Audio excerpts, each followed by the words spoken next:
I think mine's simple. Fitness has given me, I think, a second chance in life. From where I came from to where I am now.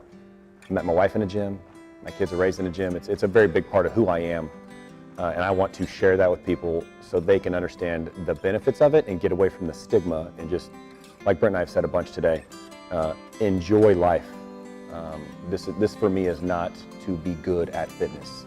This is to enhance myself to where I can live longer and happier to be with people that I love. For me, it's because I'm good at it. I'm able to talk to people and deliver the information they need to hear. I'm a people person, so I actually get along with these people and have great conversations while we're pushing each other further and further. I just enjoy seeing their growth throughout the process rather than just, all right, let's do the workout. Can I get paid? All right, I'm out of here. Seeing your client, achieve more and do more and shoot you those text messages that say, hey, I was able to do this today, or I lost this much weight, or whatever. Like, those are what keeps you going as a trainer, I think.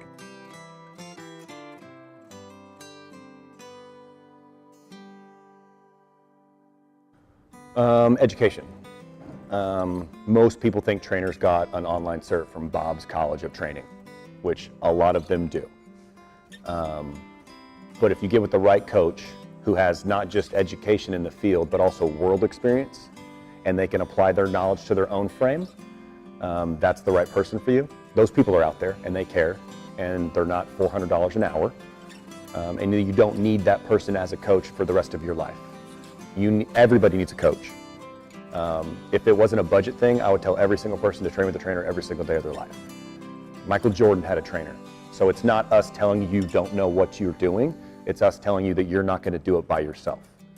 So I think finding the right coach with the right type of education is something that I really want to let people know that that's possible. It's difficult to find, really. They're even trying to, at some point, they want to change it to a cert, like a license, like a chiropractor, where we're a licensed trainer if you have degrees in the right certification, so you can then really get rid of the variance in the field. But that's a huge problem right now, and I think it's slowly getting fixed, but it's out there. You just got to dig a little bit. It has to be, it's not easy for us either. I think everyone thinks that for a trainer that, oh, you're in the gym all day, it's got to be easy for you to get your workout in. It's hard for me to stay motivated because I give all this inspiration and motivation out to all my clients that to find my own is sometimes hard. And also, a lot of gyms, you can't work out on the clock. So for us, it's, all right, I'm going to stay 2 hours after work to do my own work. And if you really, the place you work. At the place you work. So if you apply that to any other job that anyone has, like, hey, you're a nurse, I know you just worked at 12, but we need you to stay on for 2 more hours and draw your own blood, take your own vitals, and do all this. You're like, no, I'm gonna go home. I got to pass out. So it's really hard for us to stay on a program at all times. So to expect a trainer to just always be in the greatest shape is not the easiest thing. But yes, they should live what they preach, and hopefully they come back full circle and get back into the program.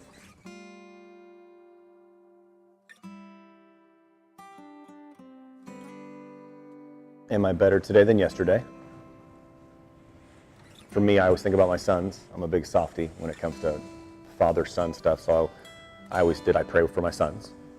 I want to instill in them things that I didn't have, and not that that's my parents' fault, but I think as a parent or a coach, you learn more from what you don't want to be, from past experiences. And I think when I leave this place, no matter if it's a day or a week or a month or whatever, what type of legacy did I leave? I think that's a big thing for me. On my cover letter, it literally just talks about legacy for my sons and my wife.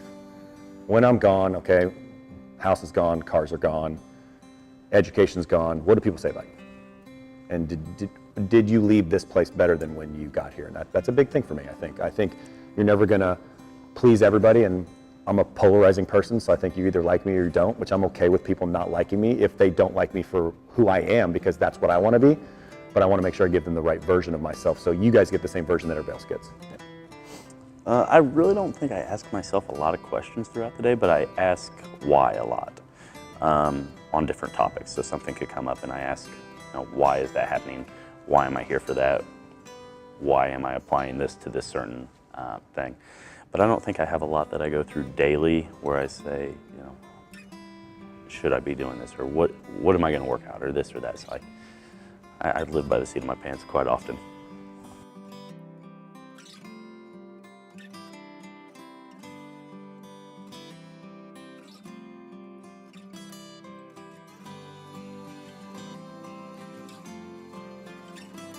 When I quit pro baseball. So I played baseball when I was like 5. So like every kid who played sports, you know, you always want to beat that guy and move up to whatever. So I was a good high school, college athlete, was a nobody in the minor leagues for the Phillies, but got to play with some really cool people. So when you're 26 and you played a sport for 21 years and you thought that's what you were going to do and you're so close to it, to give that up was really hard. So like as a 26, 27-year-old guy calling your dad bawling because you're giving up your dream was difficult. That year I met my wife. So that was a God thing for me. That was a big deal for me. That was trusting in the process and understanding that not everything happens for a reason. I think like that's a scapegoat for a lot of things. We'll be like, oh, well, it'll work out. Okay, well, you have to take the step. So it's not about just giving things up and letting things play out. I think being able to pivot in your life and see things from an outside perspective is huge. You won't see them when you're in it. It was hard when I was in the moment. Looking back, I'm like, oh, okay, well, I followed what I should have followed. I didn't want to be a 30-year-old guy in AA, you know. That's a difficult life, and I gave up something that I loved, not knowing that I would find something that I loved more. So that pretty much changed my entire life. It'd have to be joining the Army, I think, and fighting to actually go to war. I had an out because I didn't have a certain job requirement to actually get sent to Iraq, but I already had made plans. My orders had been written. They're like, hey, you're going. And last minute, about 2 weeks before we left, they're like, hey, you don't meet this one requirement.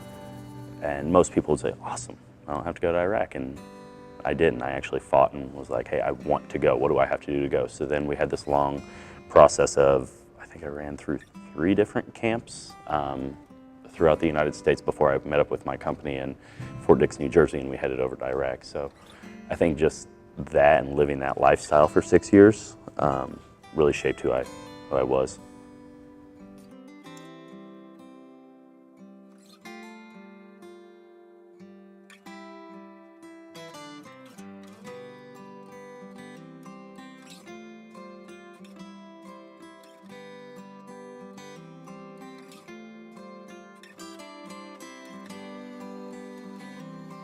I would say the biggest thing is you have to find other people that allow you to be who you are. Fitness is difficult. It's intimidating. It's not easy. It's never finished, which is also hard. My wife bought me a shirt that said, the day you lift is the day you're never big enough. Yeah, everybody's got body dysmorphia, really badly. We all look at ourselves and we see everything wrong. And I think if you can take the mentality of if it's 51% good, then it's good, you're able to relax and kind of go through life a little differently. Everybody feels that way. And I know that's not going to make people feel better, but to know you're not alone is huge, that everybody wants to quit every week, multiple times. And that's why you have to be around people that shoot you straight.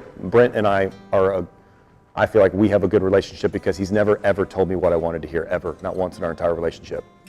We hold each other to a pretty high standard, even to if something that we're doing in our lives, professionally, personally, if it doesn't look the way we want it to look, if the perception of that is negative, he'll tell me, I know you're not meaning to do this, but this is how it looks. Stop it. That's what you need. You need to be around people like that. I think, just give it time. Don't give up on it right away. I think everyone gives up on things so fast nowadays. I mean, so fast. You know, you can try an exercise and just get discouraged within 2 or 3 weeks, because those first 2 or 3 weeks, I mean, like I said, I just kind of restarted my fitness journey again, a different route. You know, I've always been in the strength training of I want to be a big, bulky guy, and the older I get and the more activities I do, it's not a big guy thing. You don't want to be 240 and go skydiving. You don't want to be 240 and try to go rock climbing. You're just carrying extra weight. So my goal lately has been drop weight, be more fit, be more functional. Those first 2 or 3 weeks, they were tough. They were really tough, where you know, you're changing your nutrition program where you're just depleted and you're drained, and then, you know, all of a sudden you went from, yeah, could I go deadlift 600 pounds? Yeah, but then can I deadlift 375 for 4 or 5 sets at 10? and it just killed me, so this switching the whole program up, it's tough, everyone goes through that. So just give it time, stick to the program, and trust what you're doing.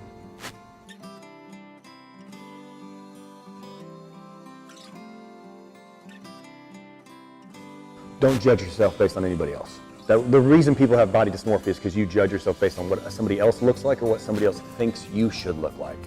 So when you go into that realm of starting your own program, what do you want to look like, and be realistic about it. Know your body type. I think that gives you a better idea of what you're going to look like, and find somebody who loves you for that. I think what people do in professional, personal, the gym, outside, is they skew who they are to make other people like them. I change who I am to get a date. I tell her what she wants to hear, and then if I ever give her the real version of myself, then she doesn't know that person. Same thing in fitness. You have to be honest, and you have to figure out, what do I want to look like? How do I want to feel? And then find a coach that will push you that direction and not give you what they think you should be. Nobody has a stamp on who you are. Not one person in this world can tell you what you should be, how you should look, or how you should feel. And I think by allowing other people to do that, you give them control over your life. And that is the exact opposite of this program. Right. We're giving people the tools to take control of what they want to do. And fitness is probably one of the worst industries about that, where people want to, I want you to do well, and I want you to do well my way, so I can tell everybody, she did well my way. That's what the hard part about fitness is. People want to take credit for your success because you did their program, and I think that's the biggest pitfall of most people. Am I allowed to cuss? I like to cuss a lot. So I'd say just fuck them, do what's best for you. I think we live in this generation where you're just looking at social media all the time, and you see these, I don't want to say fake people, because they put in their hard work and they've got there, but you think, this is what I have to get to, I have to get there, and it's just, that's not where we're at. I think I finally came around that 2 years ago. It's like, I'm happy with how I look, I'm a little softer, I'm not 10% body fat, I'm okay with that. You stop looking at these Instagram models and just say, I'm in good shape, what can I do? Can I go run a mile? Can I do this? Can I do that? Like, I'm fit, I'm healthy, I'm gonna live a longer life because of that.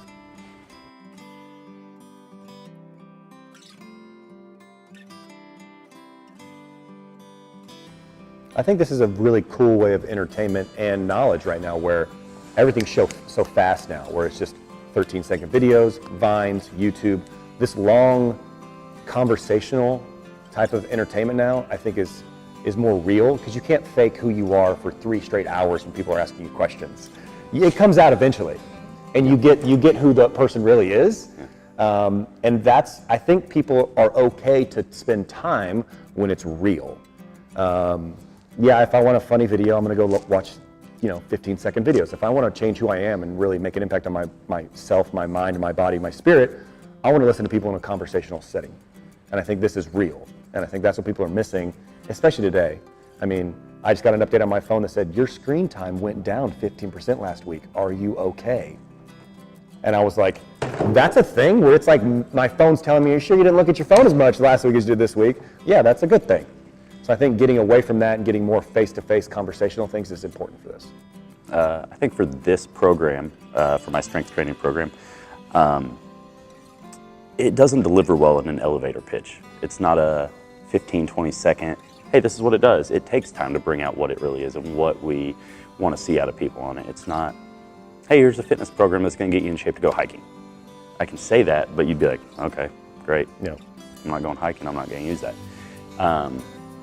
For it to really come out in what we care about and what we want people to do and just enjoy their experience outdoors more and see, the beauty of this world. It just takes time. So to be able to speak, like over an hour, 2 hours, 2 hours. So it's able to actually be real and hear that information out there. So.